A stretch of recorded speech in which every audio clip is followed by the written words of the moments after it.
Hello, I'm Sarah Coakley. I'm a theologian and philosopher of religion, also an Anglican and Episcopal priest, now living in the Washington, D.C. area. And this is the third of a series of theological videos on the topic of what is the good of the church? That is, on the topic that theologians call ecclesiology, the theology of the church. In the first two sessions, we looked initially at visions of kingdom and church in the New Testament, focusing particularly on Jesus's and Paul's teaching. And then in the second session, we looked at key moments in the Western church, focusing especially on the English Reformation because of this particular ecclesial background, and on the 19th century, for the resources for thinking afresh about the nature of the church in our contemporary scenario. In the rest of this series, we're going to be looking at the contemporary scene. And today, I'm going to be in conversation with Scott MacDougall, Professor of Theology, and especially an expert on ecclesiology from the Church Divinity School of the Pacific. He's also, at the moment, co-editor of the Anglican Theological Review. Hello, Scott. Hello, thank you very much for having me. Good to be with you. And we're going to start today by thinking about the context in which the Episcopal Church is doing ecclesiology today.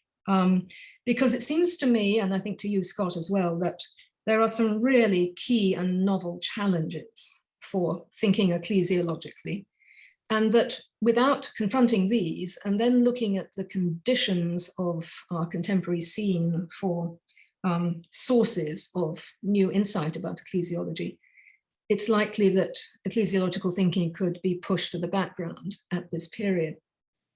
So the first thing I want to ask you, Scott, because you are an expert on this, you are an ecclesiologist, is it seems to me that perhaps the most obvious challenge for the ecclesiological thinking in the Episcopal Church at the moment is its dramatic loss of membership in North America, in not just today, but indeed cumulatively over recent decades. I wonder whether you could say a word about that and tell us where we are.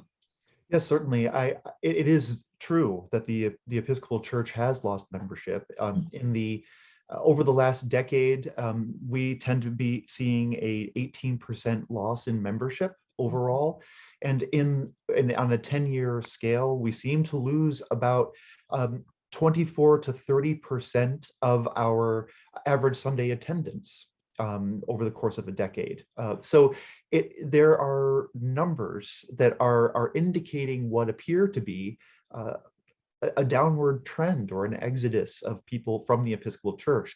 Now, this is not unique to Episcopalianism. This is something that is true for Christianity, and indeed, as Robert Putnam has pointed out, for associations of all sorts across the board.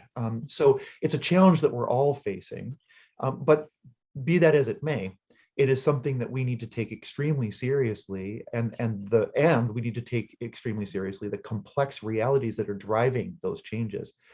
One thing that becomes exceedingly salient in doing so, however, is to remember that when we are talking about church, when we are talking about a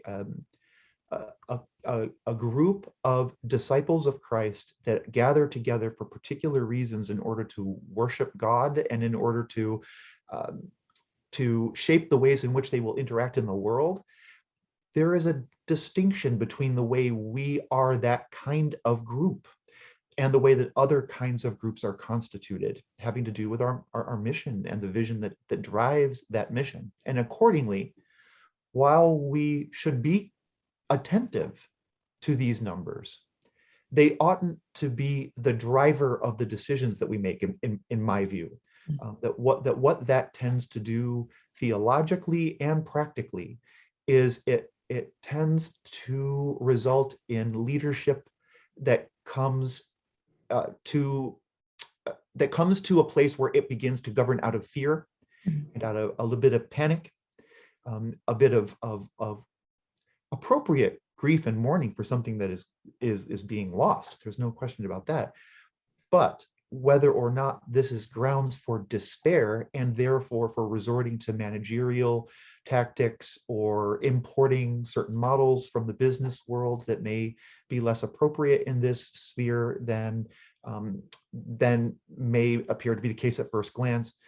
These are open questions that we need to be very careful about when we're talking about the way church is shaped and the way church is practiced, and above all, the way church is visioned and imagined. What it is. So really, the danger here might be that we lose our theological confidence at a moment when our theological imaginations need to be reactivated.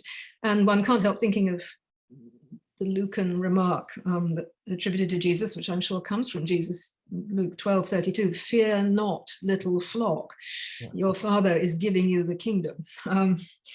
There's also, of course, a complete sea change in the Episcopal Church, or there ought to be, in thinking about ecclesiology, given the extraordinary global aspects of Anglicanism that started, as we saw in the last video, in the 19th century, with the scramble for Africa and beyond. But we can't any longer really think about ecclesiology without thinking globally, right? And what do you think that means for us? The trouble is that when we think globally at the moment, we can only think about the terrible divisions that are occurring within the Anglican Communion and within our own church over questions of gender and sexuality. And these dominate our conceptuality. But how about the theological aspects of turning to a global ecclesiology? What do you think is important here?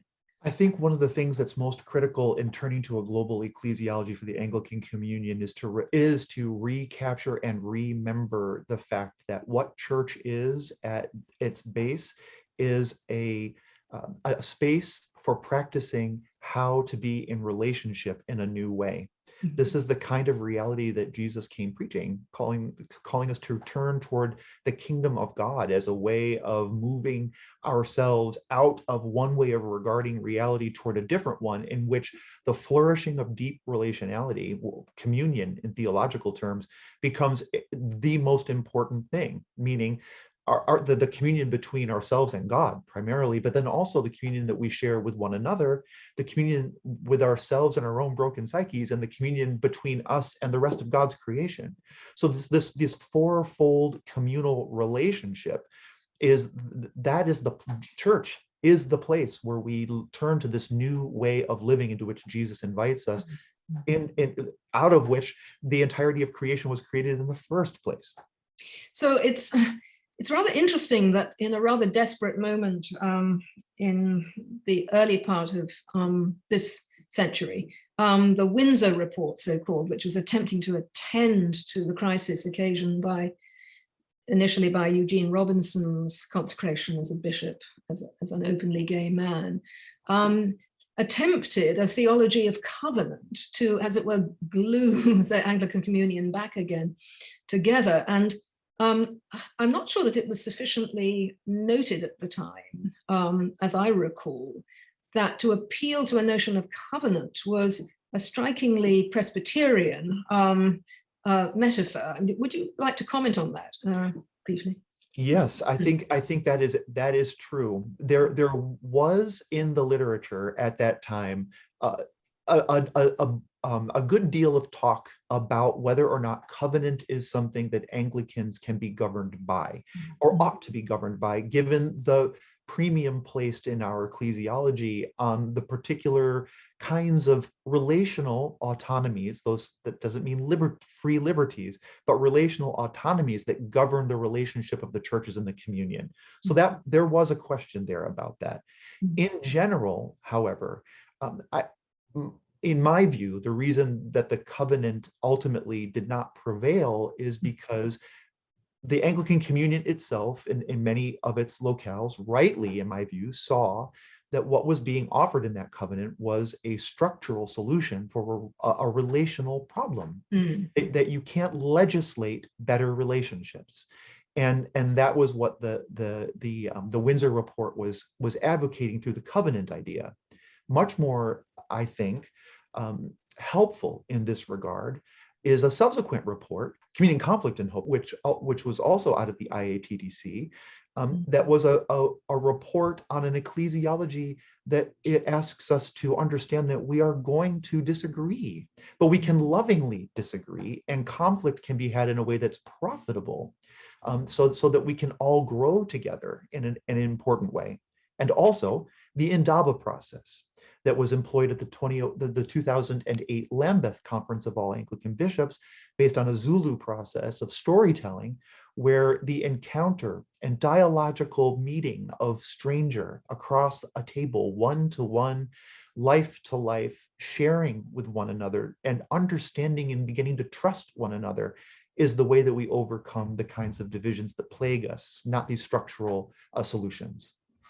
That's very interesting, because we can see in these last years a sort of floundering around within the Anglican Communion for an agreed ecclesiology. And I don't think we have finished this process. A third feature of our contemporary context, which is agonizing in this country particularly, is that of the divisions caused by racism and the historic history of slavery and racism in this country. And many people, I think, attribute a lot of loss of membership of the Episcopal Church to this context. In this series, we're actually going to spend a whole session on this problem. It's going to be the next one. But I think it's very worth underlining that our current presiding bishop, Michael Curry, has responded to this with a strongly Johannine vision of ecclesiology to attack it, or to heal it, you might say. And since we didn't discuss the Johannine aspects of ecclesiology in our first New Testament session, I think it's worth pausing here for a moment, because we recall that in John chapter 15, we not only have the wonderful metaphor of the vine and the branches that are united in Christ more deeply than can almost be expressed organically, but also the strong statement by Jesus that I am no longer calling you slaves, but friends. And so I think we should see our presiding bishop as opting for a Johannine vision. And in a minute, we're going to talk about some other Johannine visions that have dominated in the ecumenical scene. But I think it's important to stir this into our reflection today about where Episcopal ecclesiology is leading. Is there something you would like to add to that? No, I think that the in terms of the Johannine emphasis there, what the presiding bishop is after is the unity that John is extolling, that the oneness of the church, and particularly of being one in Christ, that is the one in me, as Jesus puts it, right? You are brothers, and in sort of using that familial imagery for talking about what it means to be a follower of him. And that is a crucial element to any ecclesiological perspective. But it is an element, right, as opposed to the sum total of an ecclesiological vision, for a number of reasons that we could talk about now, or we could wait until we do take up that more ecumenical vision as well, depending upon how our conversation unfolds. But just to note that what we discussed in the first session about the radicality of Paul's notion of the united body and its notion of adopted sonship has its parallel in John in this vision. That's right. And I think the important thing for me there is where the Johannine version tends to emphasize the oneness and the organic image of the vine and branches that you brought up tends to flatten the kind of membership into a sort of sameness. The body image of Paul is a very differentiated image of what it means to be church. And so what you have is a notion of church as a place where there is unity and deep cohesion and relationality across difference. And that is for me, a very important, I don't like to use functional language when talking about church because it sounds overly reductive, but it's an important function of church, is to serve as a place where people come together in their discipleship across difference, and not in spite of difference, but because difference in this image is a gift. Difference in this image is something that allows for the variegation of life to come into the ecclesial family and orbit in a way that enriches it for everyone involved. Now, a final consideration about the novelty of the context we're confronting at the moment ecclesiologically, along with the dramatic loss of membership, the global perspective, the historic tragedy of American racism. A fourth one is the phenomena of the pandemic, what we are still going through, and the extraordinary way in which church has become airwave bound worldwide in a new way, not just as a global communion, but because we can choose to watch whatever services we like, wherever and whenever we like. And I think this is raising really fascinating new questions for ecclesiology, which are not yet resolved, frankly, and won't be for a while. And because you and I have found this so fascinating, we decided we would intercept here a little interview that I conducted earlier with Brother James Koester, who is the superior of the Society of St. John the Evangelist in Cambridge, Massachusetts, the oldest monastic male community of the Anglican Church.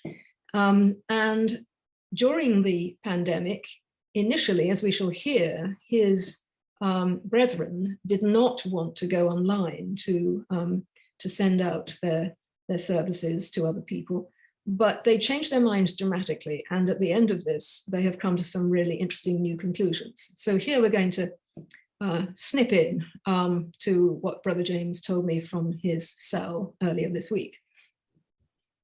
Welcome, James, and thank you so much for taking part in this conversation. Could I ask you first what your community's initial reaction to the idea of live streaming services, including the Eucharist, was during lockdown? Were you unambiguously positive about this or quite skeptical? Well, thank you for inviting me into this conversation, Sarah. I have to admit, we've had this kind of conversation has been going on in the community for a number of years, and every time we've had it, it's been the response has been over my dead body. We simply were not interested in doing anything online, at least anything live online. We have been, for the last number of years, we've been doing pre-recorded Lenten programs, but we haven't been recording our worship for a monastic community dedicated to St. John the Evangelist, the author of the fourth gospel. The mystery of the incarnation is really important to us. And so we simply flatly refused to consider doing something, at least worship online, because we didn't understand how it could be incarnational. And so when it was first suggested that we start to live stream or pre-record or video record our worship, there was a real fear that it would turn worship into performance. And so it actually took a lot of conversation to get us moving. The first thing that happened was we were asked by the diocese to pre-record Maundy Thursday, the Maundy Thursday liturgy. We then had another conversation when we got ready for our patronal festival for St. John's Day at the beginning of May. We decided that we would live stream evening prayer. It was those two initial steps that we discovered how hungry people were for worship online, how hungry people were for some kind of connection with us, even though it was through the lens of a camera, and how much we needed to do this as well. That again, our dedication is to St. John the Evangelist, and so evangelism, proclamation of the good news, is very much in our DNA, and we actually need to do that to be faithful to who we are as monastics. from St. John's Day, we began to live stream evening prayer. And we made the decision that if we were going to do this, we actually needed good quality cameras. And so we invested in good quality cameras. We got a live stream consultant in. They talked about where cameras could be positioned. And slowly but surely, we got used to the cameras, and we weren't aware of there being a change in worship becoming performance. And the reality is, worship is performance. Liturgy is performance. The drama of the liturgy is a performance art. And so recognizing that was also a significant movement for us, that yes, we are praying, but we're also performing something. The biggest struggle was, of course, live streaming the Eucharist, and what would that mean, and how would we do that? And so we actually spent a lot of time with a couple of theologians talking about what the sacrament, what a sacramental life in a digital age would look like. And is the Eucharist simply about eating and drinking the bread and wine? Or is the sacrament of the Eucharist much broader than that? And the result of the conversation is we recognize that sacramental theology is much broader than simply eating and drinking. It's also about hearing, it's about participating, it's about even observing. And so bit by bit, we moved to where we are today.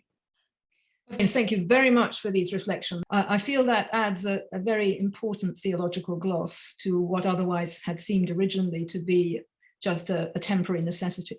Right. Thank you so much for joining us, and many blessings to the community. Thank you very much. That raises some really interesting ongoing questions, which I think will help inform what we're now moving to discuss. On the one hand, if we are to believe Brother James, then there is a kind of incarnational principle that resists not joining together physically, and especially, of course, to receive the body and blood of Christ. On the other hand, there seems to be a kind of new intensification of the Anglican and Cranmerian tradition of the idea of the blessed company of all faithful people as a mystical unity that mysteriously can link together even when they are separated by time and space. So perhaps we can feed that into what we're now going to discuss, even though it's unfinished business for our church.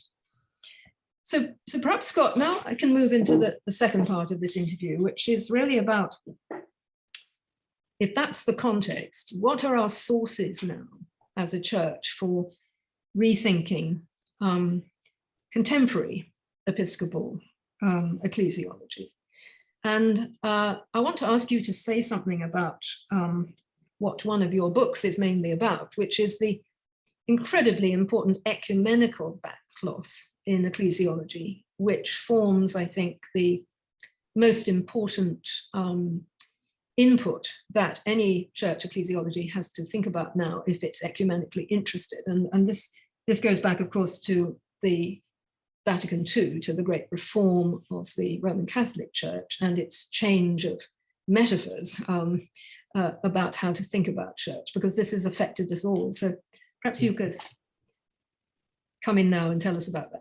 Thank you. So yes, Vatican II was a watershed moment in so many ways for the Western Church, and ecclesiology is no exception. How we conceptualize church changed dramatically as a result of the Vatican II documents. Lumen Gentium is an important constitution on the church that inverted for the first time the Roman Catholic understanding of what church actually is. The people of God notion that that document puts forward as a crucial way of imagining church begins not with the high echelons of a church hierarchy, but with the laity, for the first time in Catholic social teaching, that this is a signal moment. It can't be underestimated how incredibly crucial that was, and how that carried through the Vatican reforms, some of which were rolled back under certain pontificates and so forth, but not without controversy. But it was a watershed moment. And for us in the Episcopal Church, it was a direct influence on the development of the 1979 Book of Common Prayer and its baptismal ecclesiology. In other words, a recovery of the understanding that every baptized person is a minister in Christ's church. Every disciple is someone who is charged as an agent with carrying out the work of God in God's creation. And that is a hugely crucial ecclesiological imperative for us to keep in mind as we re-envision what church might look like going forward in a world that we can't really predict at the current time. And of course, in this country, Cardinal Avery Dulles, after the Vatican Council, wrote an immensely influential textbook on models of the church, which I think have influenced all ecclesiologists since, in which, in the light of the Vatican Council, he spelled out a number of different models which he felt had to be complementary to one another in any future ecclesiology. These were institution, which of course we're all familiar with from older visions of the papacy, and indeed institutions in our own church. Community, by which he was very much including this new idea of the people of God, which went back to strands in the New Testament. Sacrament, the idea that the church is itself sacramental. This is a slightly sort of higher church vision, you might say. And then herald of the gospel, which I think was a very strong bow to the Reformed, Lutheran and Reformed churches, and the power of the word. Servant, the idea that what the church is here to do is to wash others' feet, again in the spirit of Johannine thinking. And then interestingly, he later added, in a further edition of the book, the idea of the church as a school of discipleship, which is again Johannine and seems to me to cohere very closely to what our current presiding bishop is looking for. The idea that we join a school of discipleship that is set on union with each other. So these models are very much in the mind, I think, of all ecclesiologists even now. But in your own book, you point out how one particular model of the church actually went on to dominate the ecumenical scene in a very major way, which you see as both very positive and rich, but also as having some demerits. So the floor is yours now again to explain what you. So in my book, what I talk about is communion ecclesiology, which is all unquestionably the reigning model for the way that we think ecclesiologically at the ecumenical level. And this does stem in some ways directly from Vatican II, but also from the work of people like Jean-Marie Roger Thiers and of John Zizioulas, an Orthodox theologian of great renown, at the World Council of Churches, and how these currents of thinking about church as both a horizontal and a vertical set of communal relationships instantiate the Johannine imperative toward unity. And that's the overall and very laudable guide for the way we can think about church and ought to think about church going forward. In my view, one of the things that this misses, however, is the fact that the Johannine view of the unity of the church, and indeed of all things, ultimately, is it thinks of this as often as a present reality in the Johannine literature, or at least as an available reality of which one could avail oneself, or groups and communities could avail themselves of, if they just evinced the proper will to do so. I'm not trying to ascribe a certain kind of creeping Pelagianism to them, but there is a sense that there is an extant reality of unity that exists if only we would opt into it. My view is that this is part of God's promise for eschatological fulfillment, that communion, the fullness and richness of communion, is the thing toward which we aim, because that is the thing that Jesus' resurrection seals as a divine promise to us, and that we must instantiate and practice toward in church. because we know the world is broken and not unified, and our church is broken and not unified. Our relations attest to this on a daily basis. And so to be overly confident in unity starts to cover over, I think, the very real deficiencies of sin and brokenness that surround us, indeed, in our churches every day. And so the church as a school of discipleship is meant to point us toward that unity and also out into the world in love and service to the world. It's a simultaneous vision of all of the various facets that Dulles was talking about and knew he had to bring together. It brings them all into a kind of tension that we need to maintain. So you could say, I think, in a way, that the impetus of the ecumenical movement after the Second World War, which of course was thinking so viscerally about the division of the world in this terrible war and the Holocaust, so that the changes of attitude to the Jews and also in represented in Vatican II were very much part of this quest for union.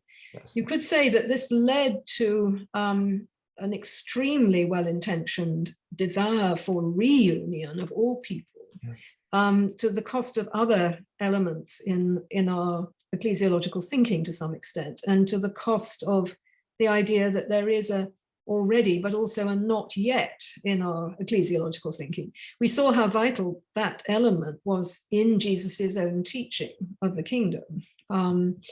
So I think the problem here has been that people in recent years have rather lost confidence in the ecumenical movement, precisely because it doesn't seem to have been able to deliver that which it promised. But you're saying that this may be respondable to through the resuscitation of more dynamic, future-oriented dimensions of New Testament ecclesiology.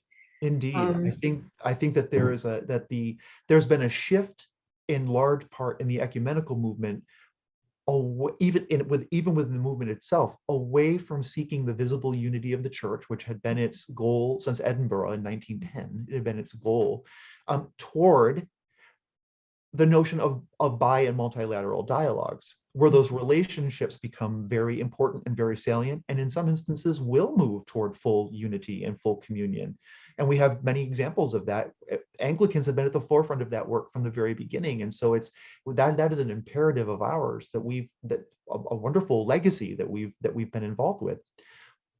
And at the same time, we also have an appreciation for simply being in ecclesial touch with our Christian brethren across the differences that we share as one Christian family, without needing to seek for full, or at least feeling the responsibility to always seek for full visible unity at that level, which may not be possible or even envisionable given some of the deep divisions that exist, the overcoming of which would take a lot of groundwork, relational building, theological rapprochement, a whole centuries of work. When one thinks about how long it took for the Lutherans and the Roman Catholics to reach the point they reached in 1999 of talking simply about satisfaction and justification, that centuries can sometimes be required to do this kind of work. And so there's a time scale for the an already and a not yet here as well. So there's another thing that I think needs to be thrown into the pot here, given what you've been saying, not just this ecumenical background, not that we should give up on the ecumenical thrust towards full shared communion, but that we have to place it in a context in which the already and not yet are present to us in our ecclesiological thinking. But the other thing I'm thinking of here is that we talked in the second video about the distinctive contribution of Anglican ecclesiology through the agonies of its own vicissitudes in the 16th and 17th centuries. And what you're saying now about the acknowledgement of difference and the negotiation of difference seems to me to be a specifically Anglican and Episcopal tradition, which unfortunately seems to have also become rather lost in the very profound and hostile differences that we're confronting internationally within the communion. There's a kind of learned history of how to stay at the table, if you like. Could you say something about that, and perhaps also something about classic texts in our Episcopal tradition that bespeak that?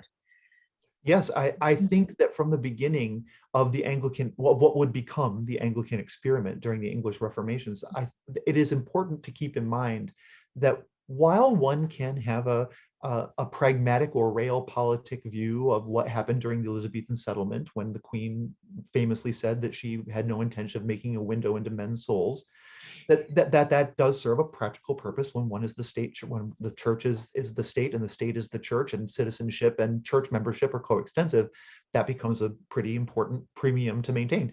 However, also, there is a theological imperative here to say there is a way that we can worship God together with a certain kind of latitude of theological interpretation of what we are doing, that settlement opens up, that becomes really important for Anglican self-understanding as the centuries go by. And what I mean by this is Anglicans as theologians tend to prescribe doctrinally very little at the sense of requiring certain tenets of propositional belief that one must hold in order to be properly Anglican. What I'm not saying is that there are no boundaries to Anglican theological imagination. That is not true at all. But what Anglicanism, the genius in my view of Anglican theology does is set up those boundaries so that there can be some free range for discernment, theological discernment within that realm, so that when we take seriously, as Anglicanism does, the importance of the scriptures above all, as the guardian of the faith and containing all things sufficient for our salvation, as the Articles would put it, Article 6. When we take the historic creeds and formularies as something that's incredibly urgent for us to maintain, when we understand the historic episcopate as something that's characteristic of our particular way of being church, the way our polity is set up, the way our political organization is set up.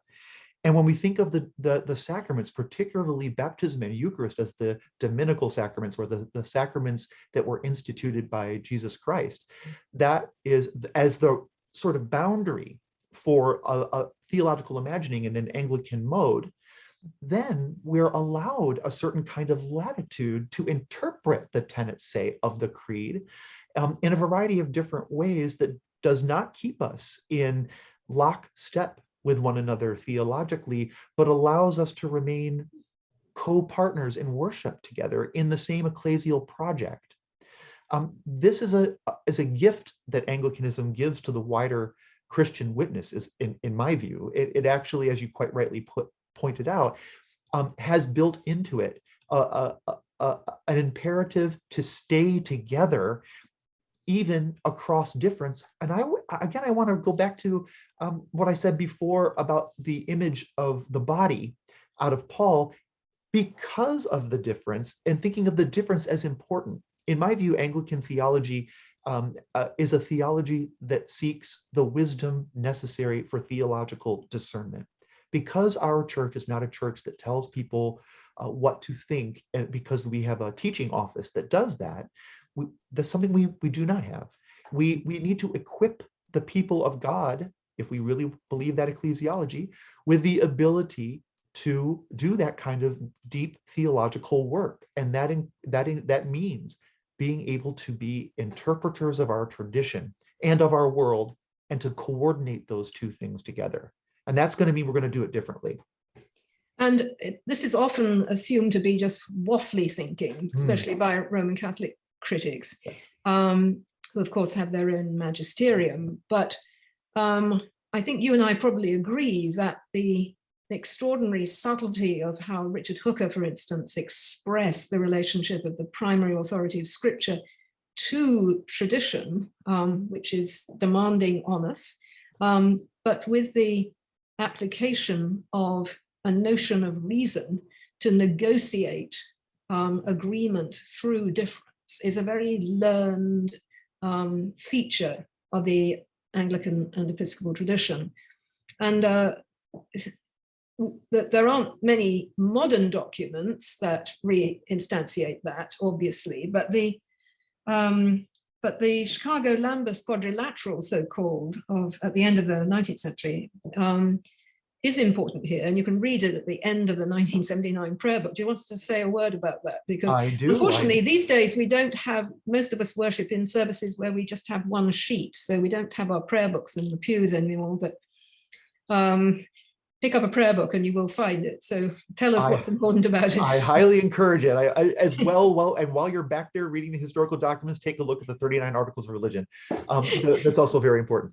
But the thing that's again, the thing that's important with the Chicago Lambeth Quadrilateral is, while that was originally meant to be precisely what we were talking about a moment ago, that is an ecumenical gesture toward reunion of the churches, it very quickly became a statement about Anglican identity across the Anglican communion. That is, the Anglican churches were understood to be those churches which, without crossing their fingers, were able to ascribe wholeheartedly to the primacy of Scripture in all of its fullness, to the dominical sacraments, as just mentioned, to the episcopate, locally instantiated according to its historical forms it has taken in those places under those conditions, and the historic creeds provides us with a wide range of ways of being church within that framework that allow us to be recognizably Anglican to one another without having to look, sound, or feel the same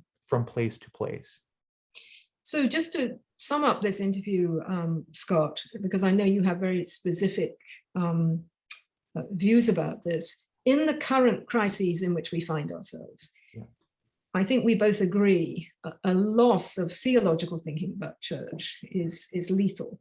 A loss of our historic sensibility about the distinctiveness of Anglicanism and Episcopal thinking about church is lethal. But we're facing new challenges. So out of the resources, particularly the scriptural resources that we've inherited as primary, what would you say we mainly need to focus on theologically in our thinking about the church today? Theologically, in my view, the thing that we need to focus on for more than anything else is that the church is vocationally charged with being that community of disciples that is meant to anticipate the fullness of communion that God promises at the end of all things. That is what we are about. The church is born as witness to the resurrection of Christ. It's an eschatological event having to do with the inbreaking of the end of time into the time-space continuum. And what does that do to those who witness it and those who are changed by the attestation of it? And that is what our charge is. And what that means is we are living in two times. We live in our current moment, and we do so with an eye toward the future that is promised to this creation, which is the perfection of our relationships among ourselves and with God. And in order to instantiate that, we need to take certain risks, try certain things, while remaining, as was just pointed out a moment ago about the status of tradition, while remaining deeply in conversation with the wisdom of those who have come before us in the faith, and not rejecting what their hard-earned insight afforded them, but capitalizing on that and bringing it forward in a new day in a way that we have discerned carefully and thoughtfully, and more above all prayerfully, to be salutary for this instantiation of the work of God in this particular place and time. And that what that requires then is the retention of nerve. It's going to mean that we need to not be afraid. We need to not panic. We need to not fear the other as a threat. See, I think going back to the covenant conversation, that was also driven by fear and anxiety. So we need to not do those things. Instead, we need to operate out of our hopes. We believe in a God that raises life out of graves. And if that is true, then the changes that we're seeing in the Episcopal Church are not necessarily signs of death, but of change. And there is life on the, we may not be able to imagine it right now any more than the disciples could imagine Jesus coming to visit them on Easter Sunday. So we don't know what that church is going to look like, but we must live also out of our hope as people of faith that this body that we are constituted to be as disciples of Christ is not finished. And there's more to do. This is risky, vulnerable, and can be scary work, but we are not to lose our nerve. I think that's the important thing that we must maintain. Thank you very much, Professor MacDougall. And we will take up again this theme of not losing one's nerve, otherwise known as the theological virtue of hope, which I think we're very much in need of as we go forward to the next and last major video in this series. Thank you again. Thank you.